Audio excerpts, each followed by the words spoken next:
This got moved.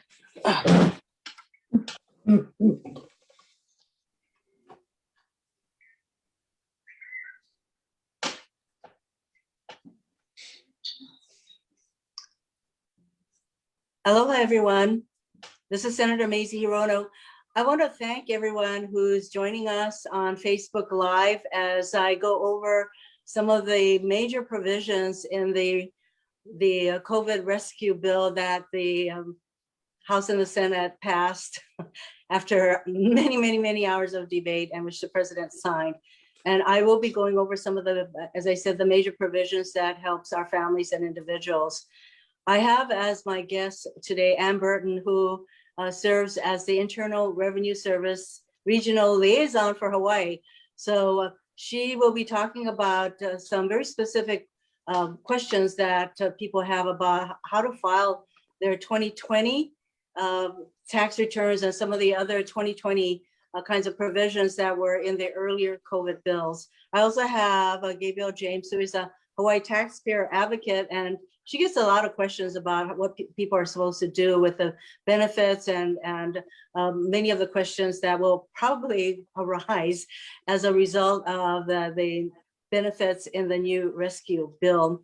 So before we go to them for their remarks, I wanted to go over the major provisions. One is, of course, people are already getting the direct payments. They're actually called the economic impact payments, but they are the $1,400 direct payments that you all should be getting, not all of you. We changed some of the requirements. So if there are questions as to whether you qualify or not, when the IRS issues the guidance with regard to this particular direct payments provisions, you will be able to log on to their site to find out whether you are eligible and when you will be getting the $1,400. I already know a number of people who have received the $1,400. These direct payments, as we all know, are critical for families to be able to pay their bills, food on the table, pay their rent, etc. So that is a really major part of the rescue package that we enacted. Another huge change is the child tax credit. We have increased that tax credit from $2,000 to $3,000 and to $3,600 for children under 6. This is the provision, I'm sure some of you who have been watching the news know, this is a provision that will elevate 50% of children in our country out of poverty. And in the state of Hawaii, this particular provision, once the guidance is issued by the IRS, will benefit the families in not at the end of the year, but throughout the year. There will be payments throughout the year based on this child tax credit. And in Hawaii, there are some 300 children who will benefit from this increase. In addition, we have the child and dependent care tax credit. There are a lot of families in Hawaii where you have more than one working parent. And yes, because of the pandemic, a lot of people are not working, but to the extent that they are able to work and need childcare, we have expanded the child and dependent care tax credit so that families can be helped with paying for childcare. And then we've also expanded the earned income tax credit so that people, maybe it would be young people who don't have children, will be able to qualify for the earned income tax credit. And this is very critical because this is a whole new group of people who may not have qualified for this particular tax credit. And again, all of these will require the IRS to issue guidance as to exactly how these provisions will be implemented. And they will put these guidance on the website. And of course, you can go to Gabriel James's office, the Hawaii Taxpayer Advocates office, to find out more. And then you can also come to my office. And one of the things that we all know is that Hawaii has the highest unemployment rate in the country. Sadly, we are a very tourism dependent state. There are a lot of hotel workers who have lost their jobs or have been furloughed. So the extension of $300 and unemployment insurance benefits that will go to September, very critical for a state like Hawaii and a state like Nevada, which is also very dependent on tourism. There is a lot in this rescue bill. It's $1.9 trillion. I've only touched on some of the parts of the bill that will impact directly our children, our families, and individual taxpayers. One other huge thing that will help our community is that this rescue bill provides billions of dollars in aid for state and county governments that have seen a huge budget shortfall because people are not at work, they're not paying taxes, etc. So a huge shortfall, and there's over $2 billion that will come to the state of Hawaii and to the counties to help with their budget shortfalls. Why is that important? Well, because for one thing, if not for this portion of the rescue bill, the state of Hawaii, Governor Ige had announced that there would need to be furloughs. And we're talking about furloughs that impact state government employees, including teachers. And we need our teachers to be there when our schools can be reopened safely. And the same thing for the county. So both the state and county governments are looking at furloughing workers and making cuts to programs that people depend on. So thanks to this huge relief in the rescue bill that supports state and local governments, but the shortfalls, the governor announced that he would not need to implement furloughs. It was a huge effort to get this bill passed, and I want to make sure that as we go forward, all of the people who we are intending to help with the resources get the help they need, and that is why Ann Burton and Gabriel are here to talk about the kind of assistance that they can provide now as well as later when the guidance is issued.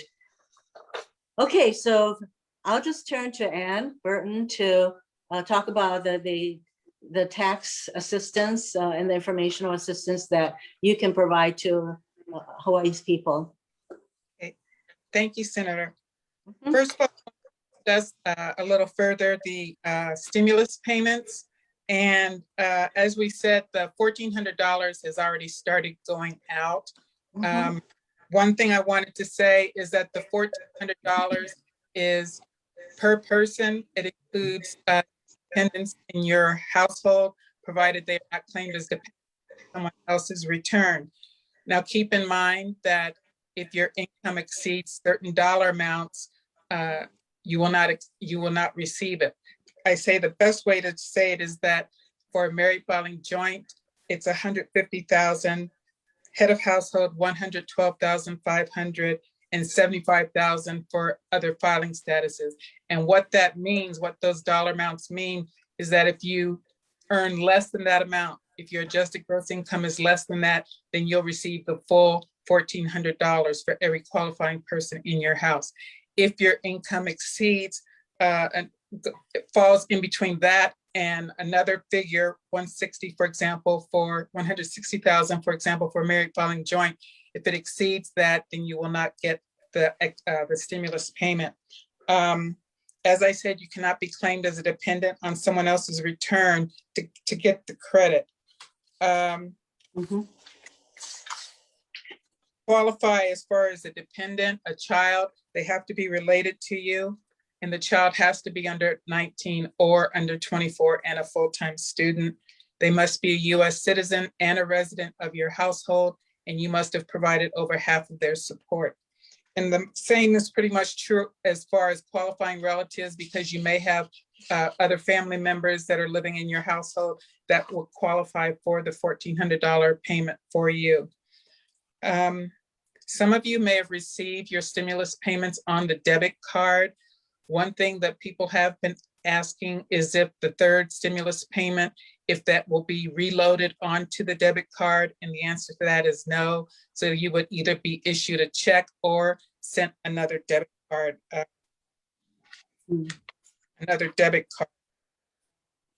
The one good thing that we found recently is that as of yesterday, we heard that the individuals have security or veterans benefits or any of those federal benefits where if that's the only income they've received, they don't have to file a tax return. Well, their stimulus payments are going out this weekend, later this week. So that's a good thing. As far as the stimulus payment, as far as checking on your payment, you can go to the Get My Payment tool that's on irs.gov to see what the status is on your payment as far as if it's scheduled to go out, okay? Now, as far as the child tax credit, one thing I want to say that with the child tax credit itself, it's what we call a non-refundable credit. And what that means, I'll give you an example, is if your tax liability is $1,000, if the child tax credit is $2,000, all it can do is bring your tax liability down to zero. The excess amount you cannot claim. So whereas the additional child tax credit is a refundable credit. So once it gets down, your tax liability gets down to zero, you can claim that amount. So for the child tax credit, you get $2,000 is the maximum you can get. For the additional child tax credit, the most you can get is $1,400. And then this year we have a new credit for other credits for other dependents, and that's $500. With each of those, there are requirements for your dependents. They have to have some type of identification number. In some cases, it must be a social security number. In other cases, we have the other identifying numbers, such as identification number for individual identification number, and there's also adoption identification number. So it depends on which credit you're claiming as to which numbers are available, which ones you can have. The one thing I want to say with this, and I'll say it again with some of the others, is that we have a new tool on irs.gov. It's an interactive tax assistant.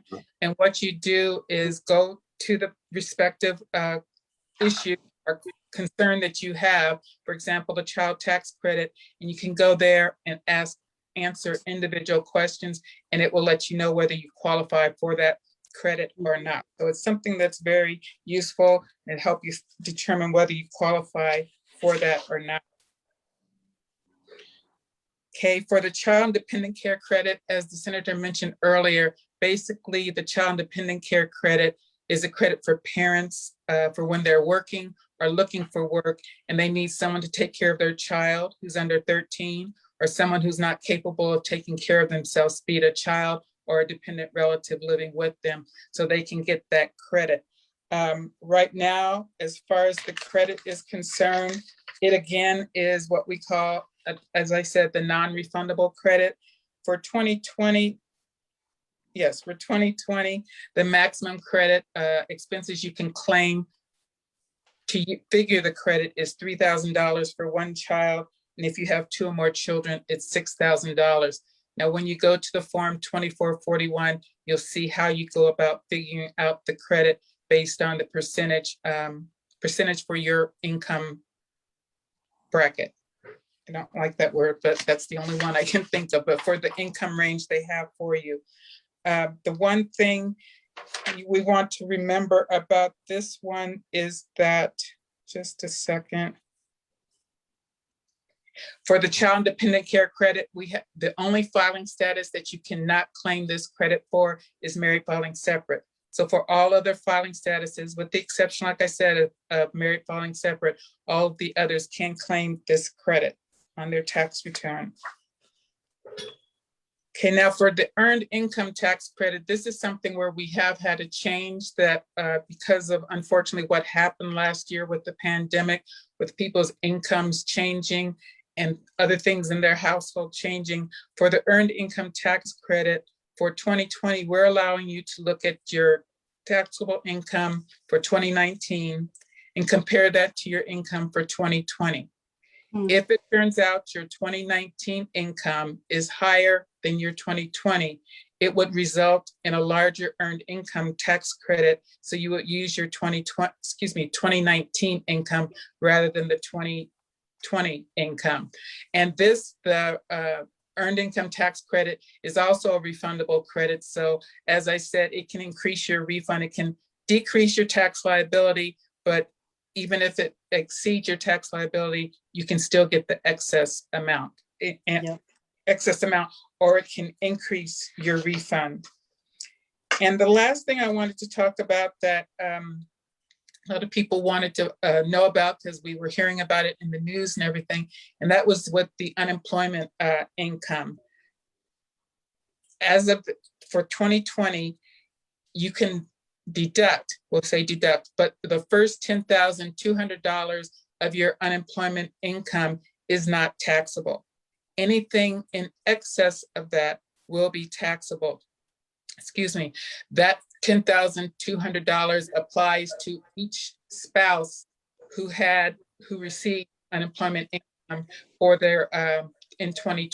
So for example, for married filing joint, they have 20,400 up to 2,400 in unemployment income that they do not have to pay taxes on for their 2020 tax return. If you have already filed your 2020 tax return at this point, IRS is asking that you hold off and don't do anything, because they're deciding whether you need to file an amended return, or if they're going to, if we're going to handle it otherwise without your having to file an amended return. So right now, just don't do anything and watch, continue to look at the irs.gov website to see what the decision is as far as whether you need to file a return or if IRS is going to handle it themselves. And that's all I have. Thank you, Anna, and thank you for clarifying that the direct payments are already occurring, so you're not having to wait for any IRS guidance on that point. You will probably get quite a lot of questions about the child tax credit because it's been increased, so you will probably get a lot of questions about how people are supposed to claim that. And did you say that that particular tax credit, the child tax credit, if your taxable amount is $1,000 and the tax credit is $2,000, then you don't owe anything, but that you can also get the $1,000 of the difference? Is that what you said?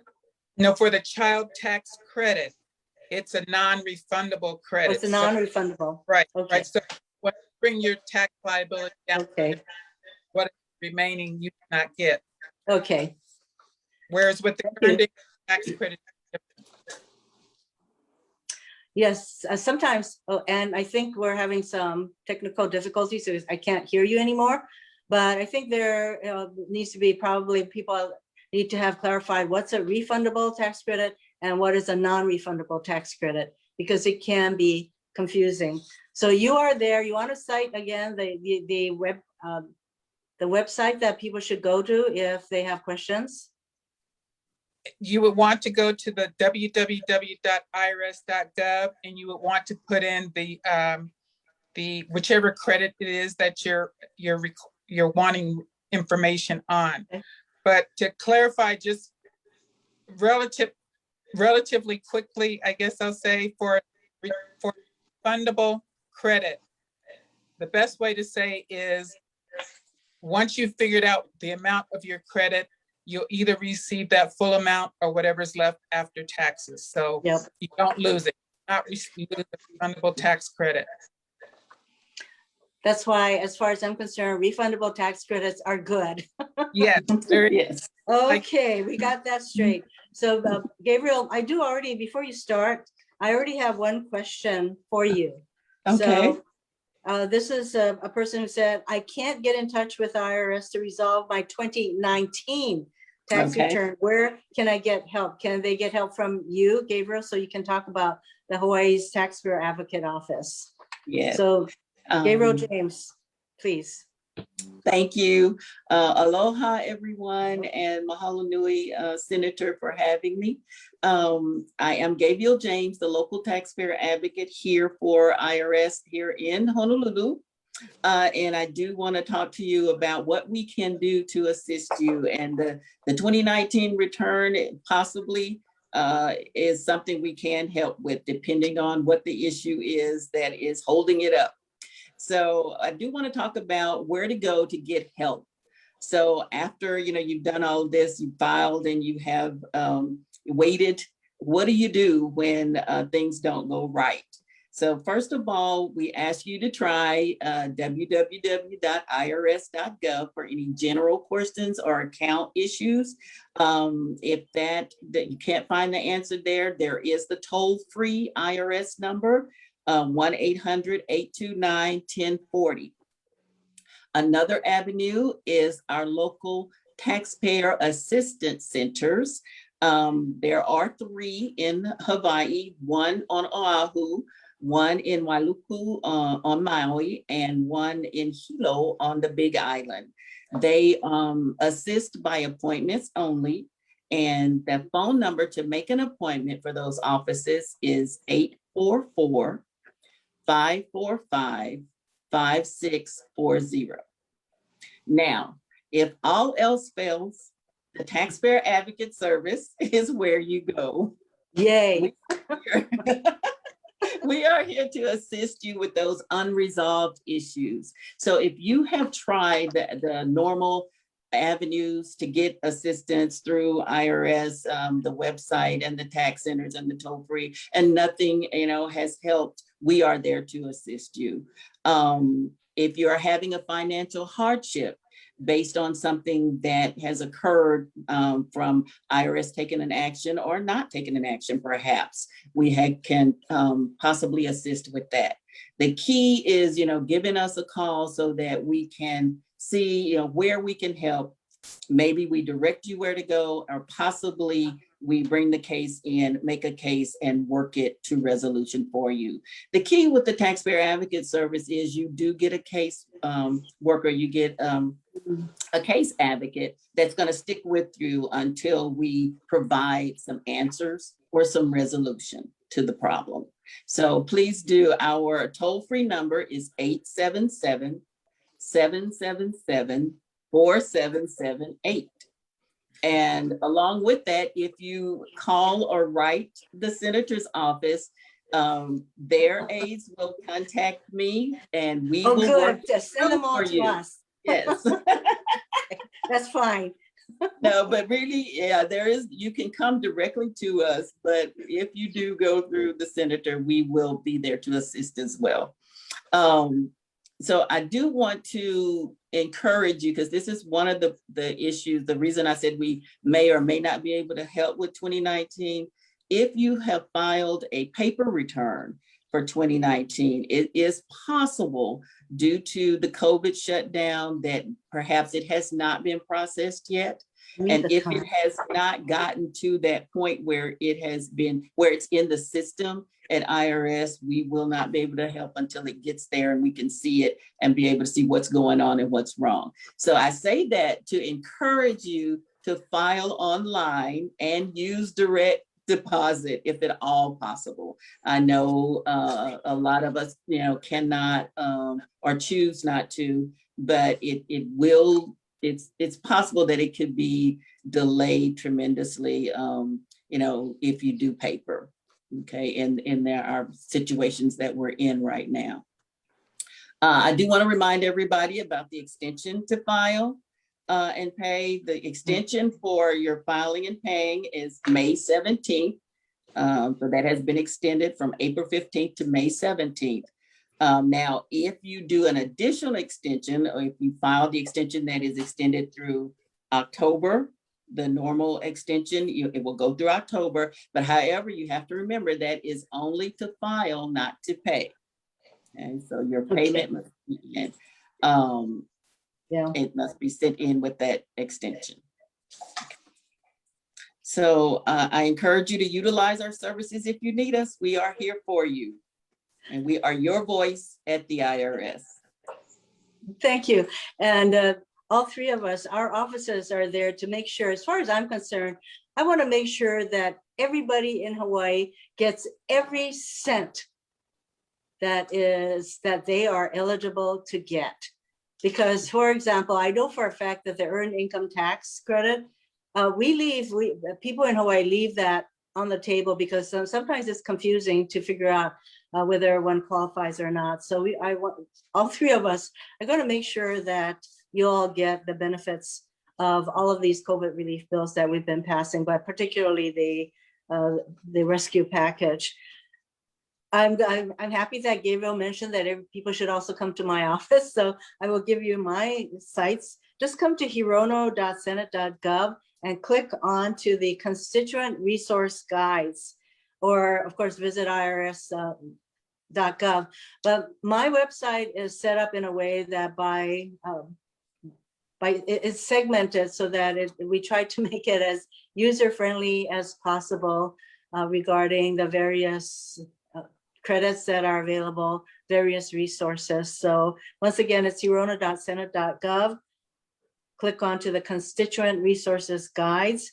And of course, you can always just send me an email at hawaiioffice@hirono.senate.gov. I also have a phone number, 808-522-8970, 808-522-8970. I think that if it would be helpful for us to do this kind of resource guide again especially after all the guidance have come out for what's in the rescue bill, then if it's a good thing to do, we will do this kind of a resource guide again. And I'm hopeful that Gabriel and Ann will join us then. In the meantime, we've given you all of the websites and places to call. Thank you all very much for joining us on this Facebook Live. I hope that we've been of some help. And as we go forward, everyone, stay safe, wear your mask, get your vaccines when it's your turn, wash your hands, social distancing, do all the things that we need to do to protect ourselves and our families, because this is the Aloha State, Ohana. We care about each other. And I'm really grateful that I represent the people of Hawaii who practice and do all the things that I just mentioned. So everyone, stay safe, be kind. Aloha. Aloha. Aloha. Thank you. Thank you, Ann.